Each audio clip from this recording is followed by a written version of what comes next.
So this is slide number 38. This is everything we've done so far basically is leading us up to this final portion of this unit. So the ability for you to be able to look at a chemical equation, to recognize the reactants on one side, the products on the other, to be able to look at how many total elements you have. So pick out, all the elements that you see in the formulas, and then to be able to count up how many of those total atoms for each element. And you might wonder why we were doing that. Well, this balancing chemical equations is why. So hopefully as we get going through this, you'll kind of see like how all this is going to tie together. So here's a few of the key ideas that are necessary for you to understand. You cannot just change the subscript, right? So when we're talking, let me back up a second. When we're talking balancing chemical equations, it's so that we can satisfy the law of conservation of matter, right? Because we said whatever's on the reactant side has to equal what's on the product side. And so if we're counting up elements and atoms, then we are going to have to make sure that the equal number on this side and equal number on this side, right? So the arrangement can be different, but the totals have to be the same. And that's super important. And if they're not the same, then you guys already understand that that means that it's not satisfying that law of conservation of matter and that it is not a balanced equation. So we have to do something to balance it. And we kind of hinted at this last week. Yes. When I said that blue coefficient in that one example, if that wasn't there, then the equation would not be balanced, right? So that's kind of what we're going to do. We are going to be able to fix these equations so that things are balanced. If it's already balanced, you don't have to do anything to it, right? And so only if the equation is unbalanced do we have to do something to balance it, right? So back to our key points. We aren't going to be able to just change subscripts. Those little numbers like the H2O, we can't just change the two to make, things equal on each side. That's not okay because that's changing the formula. Because those subscripts are part of that formula. They're part of that covalent compound or ionic compound. So if we change the subscript, then you're changing the compound. And that is a huge no-no, right? We're not trying to change our reactants and our products. We're just trying to get this equation balanced, okay? So I've been using this example. H2O is water, but H2O2 is hydrogen peroxide. Obviously, those are very different things. So just adding in an extra oxygen here totally changes what we're dealing with. Okay? We don't want to do that. We want to keep the same things. We just need to get things balanced and even. What we can change are those coefficients. That's only changing the amount. It's not changing what the compound actually is. So it's like saying you have 2 water molecules instead of just 1, or 3 water molecules instead of 1. That'd be fine. It's just the amount of that compound is changing. Because remember, we said if we put it in parentheses, that's kind of like in our mind, that's keeping the whole thing together. And so we don't have to worry about changing the compound. All we're doing is changing how much of that compound we're dealing with. So here's an example. You can have 1 pepperoni pizza, or you can have 10 pepperoni pizzas. All I've done is change the amount of the pizzas. Have I changed the pizza? No, just either 1 of them or 10 of them. That's what the coefficient does. It's like putting that number in front. So if pepperoni pizza is my compound, all I've done is change the amount. Okay, I haven't changed the pepperoni pizza itself.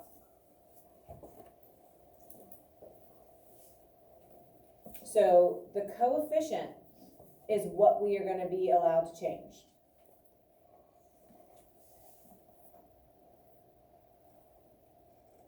Kind of makes sense, right? Going along with everything we've still been talking about. Okay. We know it's still pepperoni pizza, which is the key. We don't want to change that. Pepperoni pizza is personally my favorite. I don't want to change that. I don't want to mess that up. I don't want to make it something else. don't wanna turn it into tofu veggie pizza, Or cheese pizza. or just By cheese. taking away one more pepperoni on Take- that one pepperoni pizza. Yeah, if you take away one thing, it's no longer pepperoni pizza. If you just take that topping off, it's no longer the same thing, right? We don't wanna do that, we wanna keep it the same. Okay, so here's the way it's gonna look. So if this is our equation, we have calcium and we have nitrogen, and it reacts to form our new product of calcium nitride. All right, so we're gonna identify all the elements. So what are the two elements that you see in this equation? Give me one, Audrey, Calcium. okay, and nitrogen, okay? So we see calcium and nitrogen. This little thing over here is called a T-chart, right? Because it kind of looks like the letter T. On one side, we put the reactants. On one side, we're gonna put the products. When you actually go to make these on your own, I'm lazy, I'll admit it, like, I put a capital R and I put a capital P. So in my mind, I know that the reactants are over here and the products. I don't have to actually write out the whole word. If you guys want to, you're welcome to, but that's just like, once you kind of get the hang of it, you probably don't need to. Just so you know, like, when we start doing some practice, tomorrow. Okay, so determine how many of each element are on the reactant side, and you're gonna look at those subscripts to help you do that. See something, I wanna see how your notes look.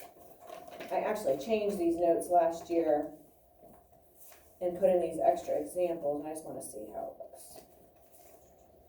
Okay, so on your notes, make sure that you are filling in what's gonna pop up over here, okay? The T-chart is set for you, but you have to do the actual filling in and the crossing out and things like that, okay? So make sure that you're not just like, okay, like, you see that T-chart and you think it's done. And it even says that, be sure to look at your chart looks like this before moving on to the next slide. Because I know it's easy to kind of like phase out and not be marking it. And when you go back to look at this, if you don't have it filled in right, then it'll be confusing and not super helpful. So we're gonna determine how many of each element are on the reactant side. So I see one calcium and I see two nitrogen. So Ca equals 1, N equals 2. There were no coefficients to do any like distributing, right? So all we're doing is straight up looking at those subscripts. So now I need to do the same thing for the product side. How many calciums do you see on the product side? William? 3. Okay. And how many nitrogens do you see, Owen? 2. Good. As I look at this, I see that the calcium has 1 and the calcium has 3. Is that equal? Nope. Nitrogen has 2, nitrogen has 2. Is that equal? That looks good. All right, so kind of have an idea. We're gonna have to do something to the calcium. So we write our totals of atoms for each element. We do this for both sides. So yours should look like this before we head to the next slide. Okay. All right. So for a balanced equation, the number of calciums on the reactant side must equal the number of carbons on the product side. We have 1, and there we have 3. Nitrogens, 2, and 2. So make sure you have that.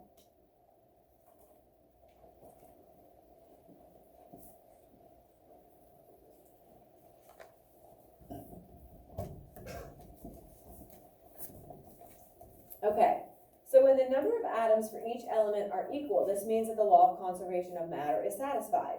So the nitrogens look good. But after looking at this is not satisfied because we see that 1 does not equal 3, and that's a problem. So we have to fix that by adding coefficients until the total, sorry, that's kind of cut off, until the total number of atoms on each side is balanced. Okay? So let's take a look over here. We see that the ends are equal. We have 2 on each side. That's great. But the CAs are not. So here's what we do. We know that we can't just change this subscript and put a 3 here. We can't just put in a little subscript of 3. That is against the rules. So our only option is to use a coefficient that we can multiply by our subscript of 1 to get 3. So when I look at this, I see that my calcium on my reactant side is lacking, like it's the smaller one. So if I'm using a coefficient, we're really talking about using multiplication, right? Building something up. Multiplication makes something bigger, so we're gonna have to use the side that's smaller and make that bigger, okay? So what do you think we can multiply by 1 to get 3? Emily? Yeah, so like this is not super complex, high-level math. We are talking straight up multiplication. Since multiplication makes things bigger, we go to the side that's smaller and we try to make it bigger, right? Did you need me or you? Okay. All right, so we said that the side that has less CAs is our reactants. And so it's only 1, not 3. And so if we put a coefficient in front, we can make that bigger. Now here's something that a lot of people do. Sometimes you realize, okay, I need to make that coefficient 3, but you have to remember to actually put it into the chemical equation. All right, so that's one thing that people forget to do. So I'm gonna walk you through how to update your chart and then how to update your equation. So just like Emily said, we are gonna multiply 1 times our coefficient of 3, so our subscript of 1 times the coefficient of 3, and now that is going to change our reactants, right? So we're gonna put the coefficient right here. Sometimes it helps people, and we'll talk about this more when we get to the paper with all the extra problems, if you underline where a coefficient could go. It helps you just to visually see those options of like, okay, where could I be putting a coefficient, right? So, and we'll talk about that more, but coefficients we know have to go in front, all right? So we have since we have the coefficient here, we're gonna have to also update our chart, right? And we're gonna do that on the next slide. So make sure that you have this 3 filled in and make sure your chart still looks like this. I just have it broken down into a ton of different slides and, you know, like really there's not this many steps, but just so we start getting the hang of it. Now here's the important thing. This is something else that people sometimes forget to do. Sometimes they forget to update the chart. We don't have 1 calcium anymore. We have 3, right? So you're gonna cross out the 1, right? So any coefficients that we put in the equation, we now have to multiply through and we have to update that. So the subscript is 1 times 3, and so our new total for calcium is going to be 3.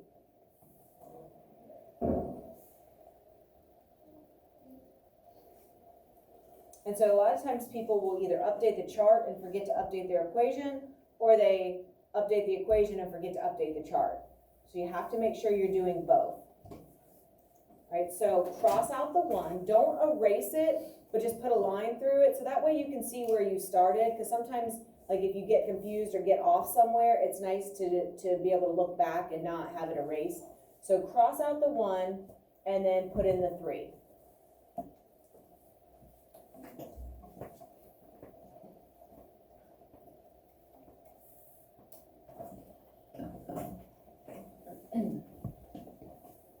So make sure yours looks like this. We have the coefficient of 3 and we have it crossed off the 1 and back to the 3. So now calcium has 3 total atoms on each side and nitrogen has 2 total atoms. We didn't have any coefficients added to either of the nitrogens, so that part doesn't need updated, right? It didn't affect the nitrogens at all, so that's good. And so this is our final answer. This is our new balanced equation. I'm still dealing with calcium, I'm still dealing with nitrogen, but now I have a coefficient of 3 in front. And that's all this is. Okay, this does now satisfy the law of conservation of matter, and it is a balanced equation. Okay, So this T-chart is just to help you get to this. This is what we're after. Okay? All right. Let's take a look at another one. So let's see. Dylan, give me one of the elements that you see in this new chemical equation. Beryllium. I think it's barium, but Ba. Like, I'd be fine with you telling me Ba, but that's barium. And then what's another one, Stewie? Good. So we're dealing with two elements, barium and oxygen. Okay, Ba and O. So how many bariums on the reactant side do you see, Abigail? One. Okay, so I'm going to put Ba1. And Maddie, how many oxygens on the reactant side? I think that's the one that comes next. Yes. Okay. All right, looking at the product side, Jerry, how many BAs do you see? How many BAs do you see on the green product side? 0. What's this sub, I mean, if there were 0, then there would be yeah, just one. Good. Okay, so now we're gonna look at the product side. BA is 1. And how many oxygens do you see, Ethan, on the product side?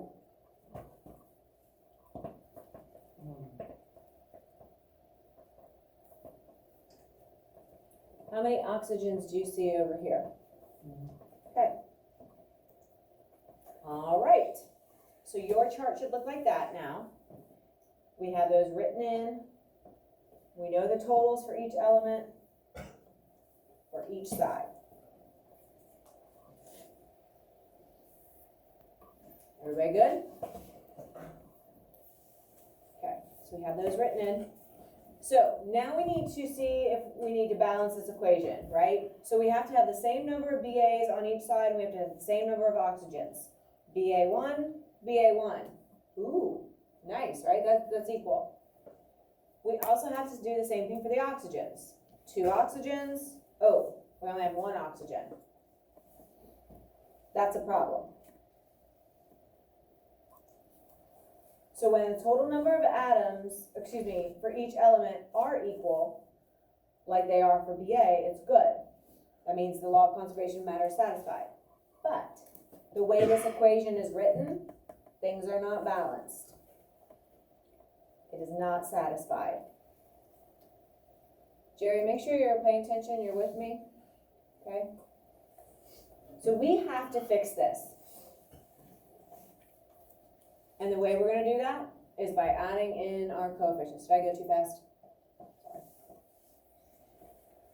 We have to look to see what's lacking or what's smaller, and we have to build it up through multiplication, which is by using those coefficients. Okay, so the BAs are equal, right? BA1, BA1, perfect. Oxygens, they let us down, right? They are not equal.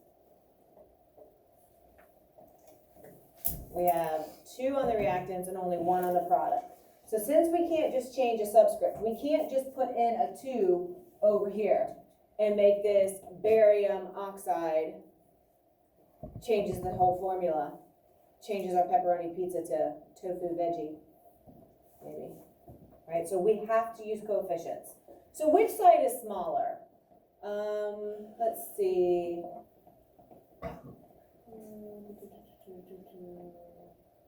Austin, which side is smaller for the oxygens? Products. The products, right?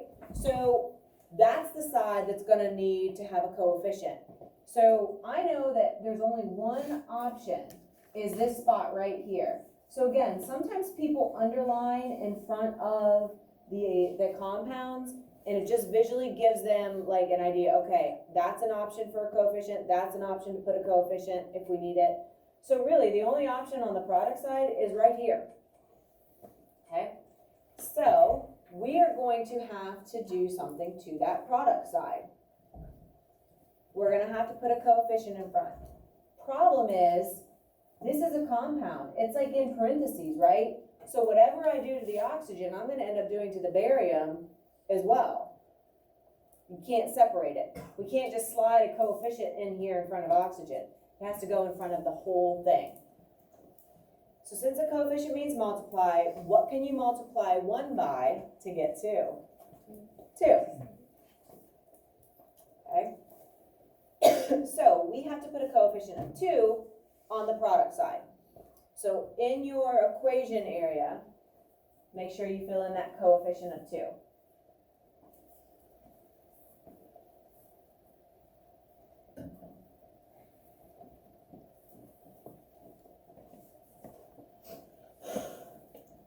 Okay.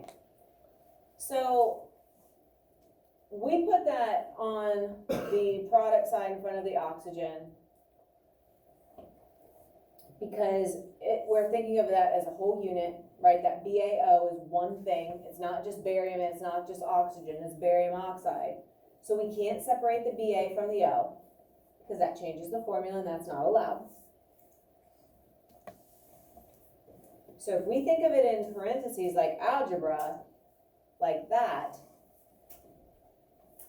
it's not necessary for you to use the parentheses, but me, like I've been doing this for decades, right? I always, like in my mind, even if I don't put the parentheses on paper, in my mind, I have parentheses because it visually helps me see that I have to distribute this to both elements, okay? Otherwise, it's easy just to think that 2 goes with the barium and it really has to get to the oxygen as well. So you guys are good with the distributive property. I know that because in that lesson, you guys were always shouting out, you know, that property. So distribute it, all right? And that's what we're gonna do next. All right, so we're gonna update our T-chart with our new totals. Well, the reactant side is staying the same. So since we put that coefficient into the product side, we have to update the product totals. So 2 times barium's 1 is gonna change it to 2. And same thing with the oxygen, right? So we're gonna have to cross out our original barium and put a 2. Oh, sorry, I thought that it was on there. So we're just doing the barium on this slide. Distribute the 2 to the 1 to get 2 bariums.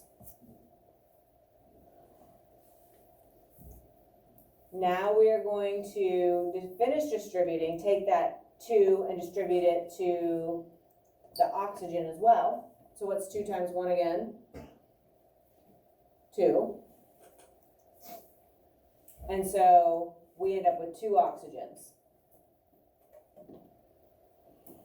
Make sure that your chart looks like this, with both of these ones crossed out to a 2. And make sure you still have your 2 in your formula, or your equation there.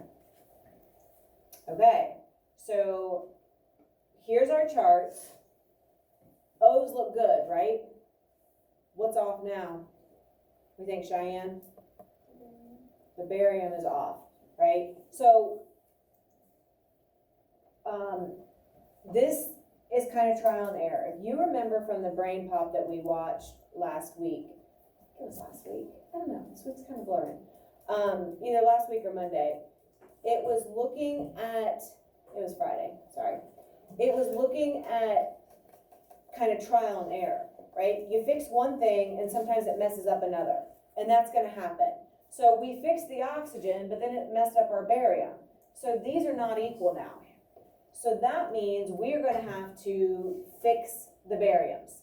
You just have to keep putting coefficients until all the elements are balanced and equal. This is part of the reason why it's really nice to have things reduced and have things in their simplest form for their chemical formulas, because it just makes it easier right now for us. So looking at this, which side is smaller for the barium, the reactant or the product side? What do you think, Caitlin? Which one is smaller, the reactant side or the product side? Reactant. Good. So that tells me I'm going to have to put a coefficient in front of the barium on the reactant side. Okay, so the reactant side only has 1, not 2, so we have to put the coefficient on the barium reactant side. So what can you multiply by 1 to get to 2? Audrey's like, seriously? It's 2 again, right? Because when our subscript is 1, basically we just have to multiply by the number we need. So we're gonna have to put a 2 here. So update that equation. Then we're gonna go to the next slide, and we have to update our chart again.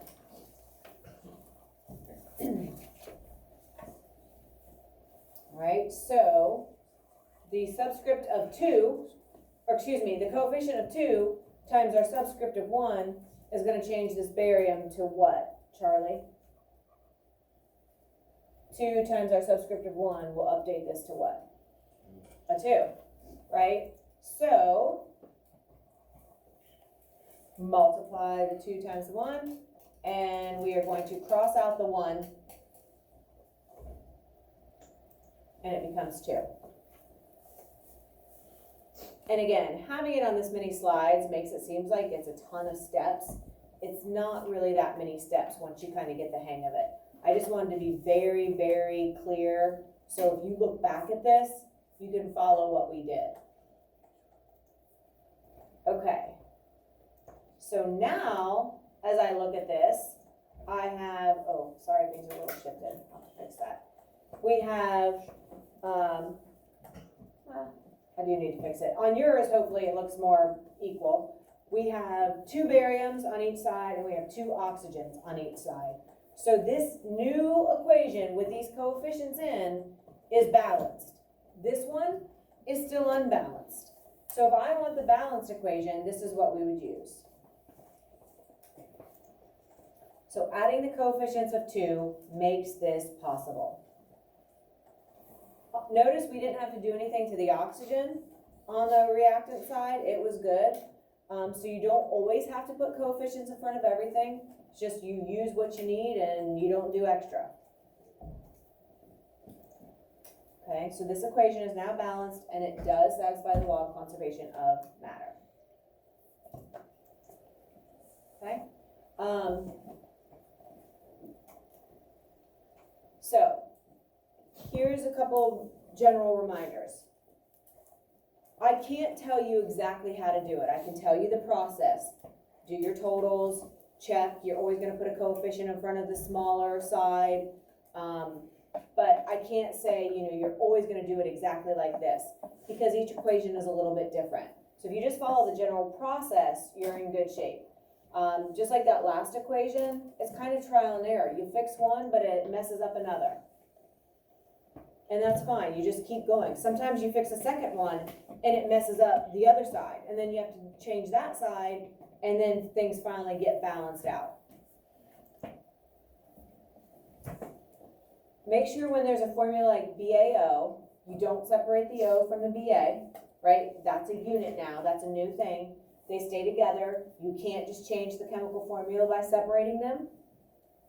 And you also can't change the chemical formula just by adding in a subscript of 2. That's why thinking of that BaO in parentheses is very helpful. And you might get to the point where you're like, okay, like, it's not a big deal, like, I get this, like, I don't need the parentheses, and that's fine. I'm not saying you have to do it, I'm just saying that it is a really helpful thing for a lot of people, so I want to make sure I keep kind of emphasizing that. And you're used to parentheses with distributing property in math. The same general idea. And finally, don't ever just change subscripts. That is totally cheating. And you're creating brand new things that are not part of that equation. Like changing the pepperoni pizza. You'd be changing the toppings. We don't want to do that. We can change the amount of our pepperoni pizza, but we can't change the pepperoni pizza itself. Oh gosh. Well, that's crazy. Okay, hold on. Somehow on the. Make I did.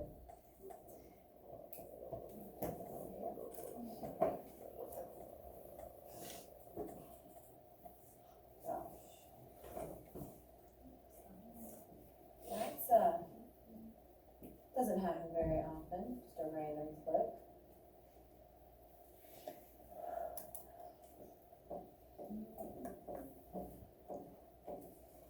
Okay, there we go. Does everybody have this?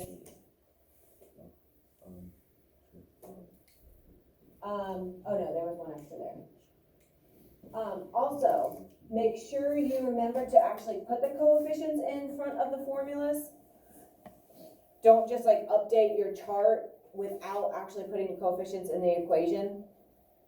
And make sure that you are updating the chart and vice versa. So don't just update the chart and not put the coefficients. Don't put the coefficients without updating your chart, because that's gonna be your final thing to see, like, are things equal?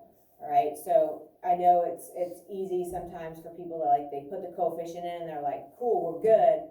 But like with the last example, if you didn't double check, you know, your totals in the chart, you wouldn't see that then the barium got, you know, changed and was off. So you have to make sure you're always updating that chart. Okay, let's go ahead. I'm gonna pass out a paper for tomorrow, but